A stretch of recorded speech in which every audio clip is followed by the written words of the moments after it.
Kilas Balik Provinsi Sumatera Selatan 2015 dilaksanakan di Hotel Arista yang dihadiri oleh semua Kepala SKPD Provinsi Sumatera Selatan, Sekda Sumatera Selatan Mukti Sulaiman dan Gubernur Sumatera Selatan Alex Nurdin.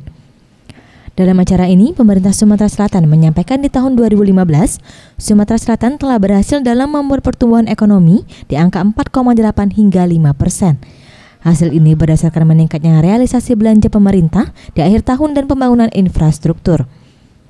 Sedangkan untuk tahun 2016, prioritas pembangunannya itu akan dicanangkan gerakan Desa Peduli Api yang akan dibuat di 3 kabupaten, yaitu Oki, Muba, dan Banyuasin untuk mewujudkan zero asap di Sumatera Selatan dan peningkatan infrastruktur strategis sebagai tuan rumah di Asian Games 2018. Zero burning and haze di Sumatera Selatan untuk 2015. Memang usaha sudah, tapi kalau masih terjadi lagi, so what? Bagaimana mengatasinya? Jadi belajar, yang paling penting itu belajar dari kekurangan kita. Farel Dwi Satria, Sriwijaya TV.